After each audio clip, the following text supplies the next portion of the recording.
A Substitute Journalist by L M Montgomery. Clifford Baxter came into the sitting room, where Patty was darning stockings and reading a book at the same time.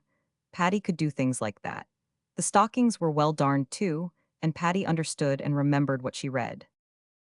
Clifford flung himself into a chair with a sigh of weariness. Tired? Queried Patty sympathetically. Yes, rather. I've been tramping about the wharves all day gathering longshore items.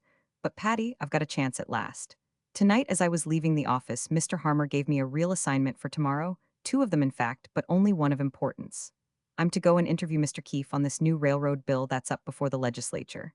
He's in town, visiting his old college friend, Mr. Reed, and he's quite big game. I wouldn't have had the assignment, of course, if there'd been anyone else to send, but most of the staff will be away all day tomorrow to see about that mine explosion at Midbury or the Teamsters strike at Bainesville, and I'm the only one available. Harmer gave me a pretty broad hint that it was my chance to win my spurs, and that if I worked up a good article out of it, I'd stand a fair show of being taken on permanently next month when Alsop leaves. There'll be a shuffle all round then, you know. Everybody on the staff will be pushed up a peg, and that will leave a vacant space at the foot. Patty threw down her darning needle and clapped her hands with delight. Clifford gazed at her admiringly, thinking that he had the prettiest sister in the world. She was so bright, so eager, so rosy. "Oh, Clifford, how splendid!" she exclaimed, just as we'd begun to give up hope too. "Oh, you must get the position. You must hand in a good write-up. Think what it means to us." "Yes, I know." Clifford dropped his head on his hand and stared rather moodily at the lamp. "But my joy is chastened, Patty. Of course I want to get the permanency, since it seems to be the only possible thing, but you know my heart isn't really in newspaper work. The plain truth is I don't like it, although I do my best. You know father always said I was a born mechanic. If I only could get a position somewhere among machinery, that would be my choice. There's one vacant in the steel and iron works at Bancroft, but of course I've no chance of getting it." "I know, it's too bad," said Patty, returning to her stockings with a sigh. "I wish I were a boy with a foothold on the Chronicle. I firmly believe that I'd make a good newspaper woman if such a thing had ever been heard of in Almer." "That you would. You've twice as much knack in that line as I have. You seem to know by instinct just what to leave out and put in. I never do, and Harmer has to blue pencil my copy mercilessly. Well, I'll do my best with this, as it's very necessary I should get the permanency, for I fear our family purse is growing very slim. Mother's face has a new wrinkle of worry every day. It hurts me to see it." "And me," sighed Patty. "I do wish I could find something to do too. If only we both could get positions, everything would be all right. Mother wouldn't have to worry so. Don't say anything about this chance to her until you see what comes of it. She'd only be doubly disappointed if nothing did. What is your other assignment?" "Oh, I've got to go out to Bancroft on the morning train and write up old Mr. Moreland's birthday celebration. He is 100 years old, and there's going to be a presentation and speeches and that sort of thing. Nothing very exciting about it. I'll have to come back on the 3 o'clock train and hurry out to catch my politician before he leaves at 5. Take a stroll down to meet my train, Patty. We can go out as far as Mr. Reed's house together, and the walk will do you good." The Baxters lived in Aylmer, a lively little town with two newspapers, the Chronicle and the Ledger. Between these two was a sharp journalistic rivalry in the matter of beats and scoops. In the preceding spring, Clifford had been taken on the Chronicle on trial as a sort of general handyman. There was no pay attached to the position, but he was getting training, and there was the possibility of a permanency in September if he proved his mettle. Mr. Baxter had died 2 years before, and the failure of the company in which Mrs. Baxter's money was invested had left the little family dependent on their own resources. Clifford, who had cherished dreams of a course in mechanical engineering, knew that he must give them up and go to the first work that offered itself, which he did staunchly and uncomplainingly. Patty, who hitherto had had no designs on a career, but had been sunnily content to be a home girl and mother's right hand, also realized that it would be well to look about her for something to do. She was not really needed so far as the work of the little house went, and the whole burden must not be allowed to fall on Clifford's 18-year-old shoulders. Patty was his senior by a year, and ready to do her part unflinchingly. The next afternoon, Patty went down to meet Clifford's train. When it came, no Clifford appeared. Patty stared about her at the hurrying throngs in bewilderment. Where was Clifford? Hadn't he come on the train? Surely he must have, for there was no other until 7 o'clock. She must have missed him somehow. Patty waited until everybody had left the station, then she walked slowly homeward. As the Chronicle office was on her way, she dropped in to see if Clifford had reported there.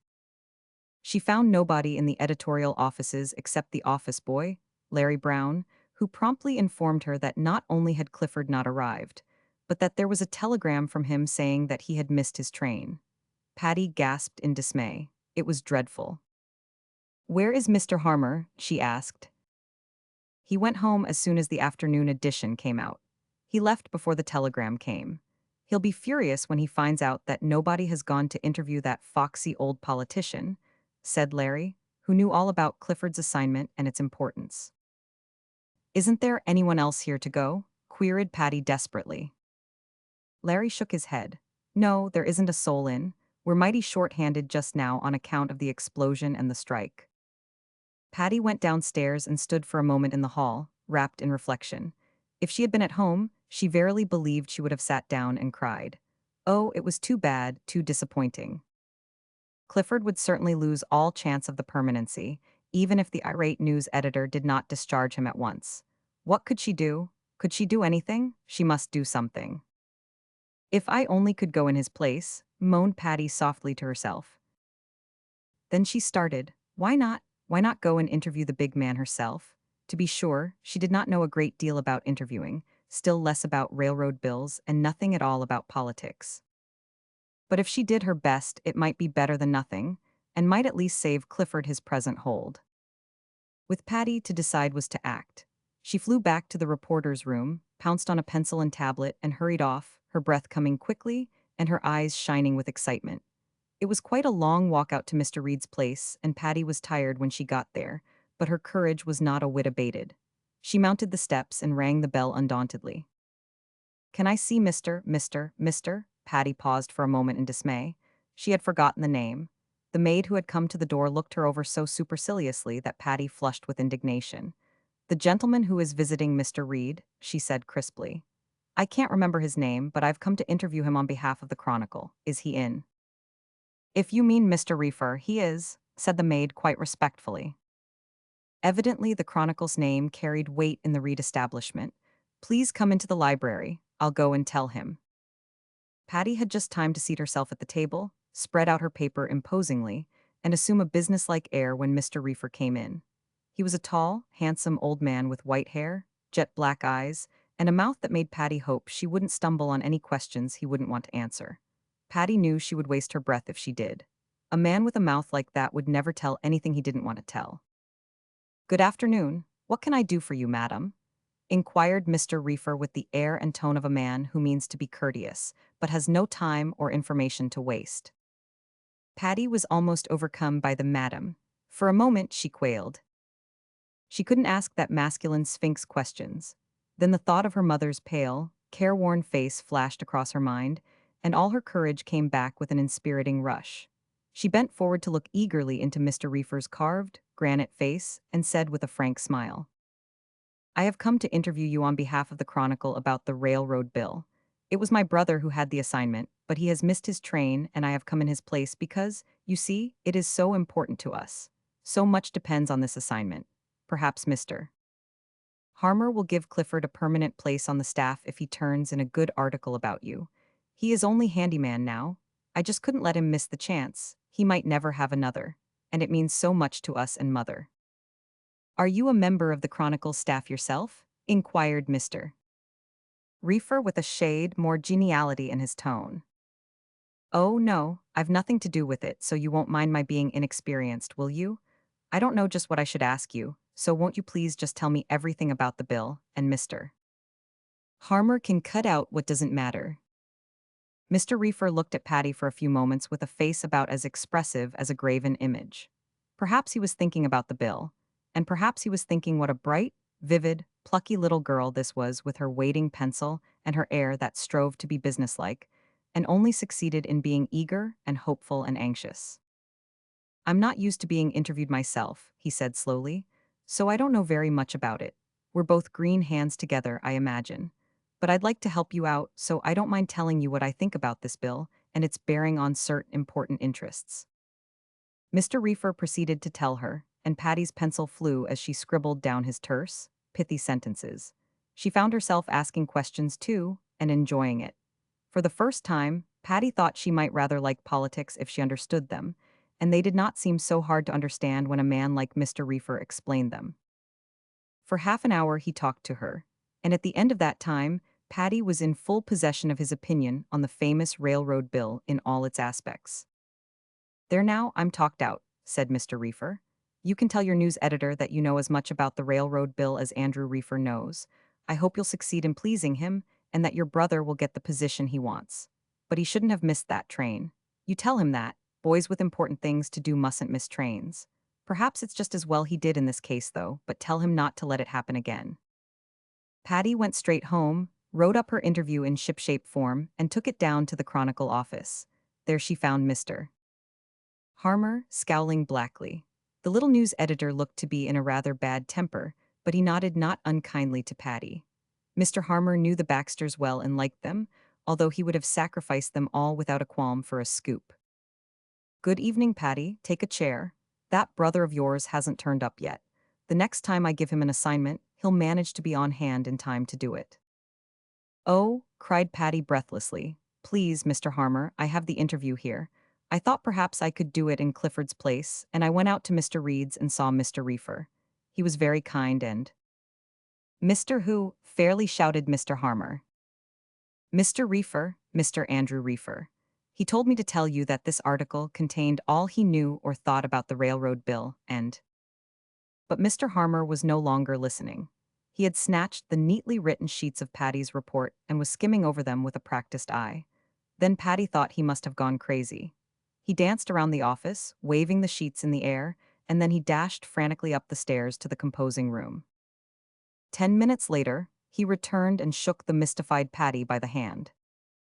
"Patty, it's the biggest beat we've ever had. We've scooped not only the Ledger but every other newspaper in the country. How did you do it? How did you ever beguile or bewitch Andrew Reefer into giving you an interview?" "Why," said Patty in utter bewilderment, "I just went out to Mr. Reed's and asked for the gentleman who was visiting there. I'd forgotten his name. And Mr. Reefer came down, and I told him my brother had been detailed to interview him on behalf of the Chronicle about the bill, and that Clifford had missed his train, and wouldn't he let me interview him in his place and excuse my inexperience? And he did." "It wasn't Andrew Reefer I told Clifford to interview," laughed Mr. Harmer. "It was John C. Keefe. I didn't know Reefer was in town, but even if I had, I wouldn't have thought it a particle of use to send a man to him. He has never consented to be interviewed before on any known subject, and he's been especially close-mouthed about this bill, although men from all the big papers in the country have been after him.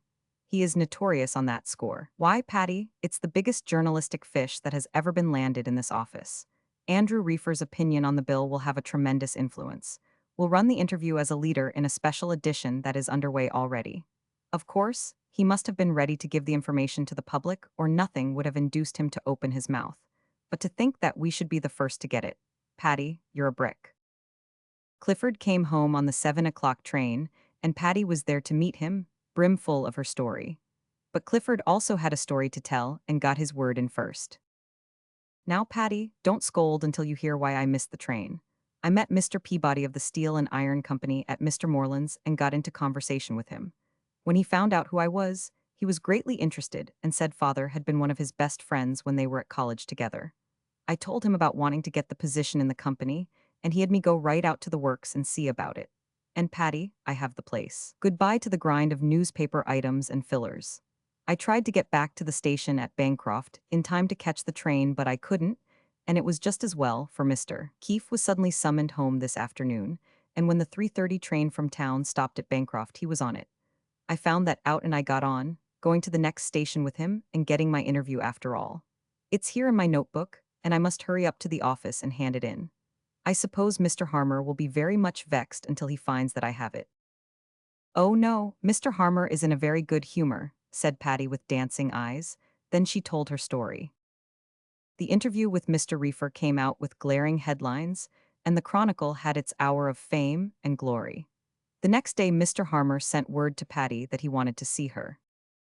"So Clifford is leaving," he said abruptly when she entered the office. "Well, do you want his place?" "Mr. Harmer, are you joking?" demanded Patty in amazement.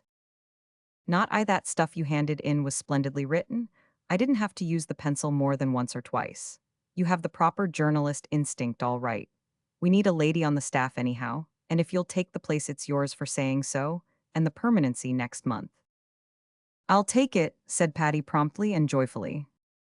Good, go down to the Symphony Club rehearsal this afternoon and report it. You've just 10 minutes to get there. And Patty joyfully and promptly departed.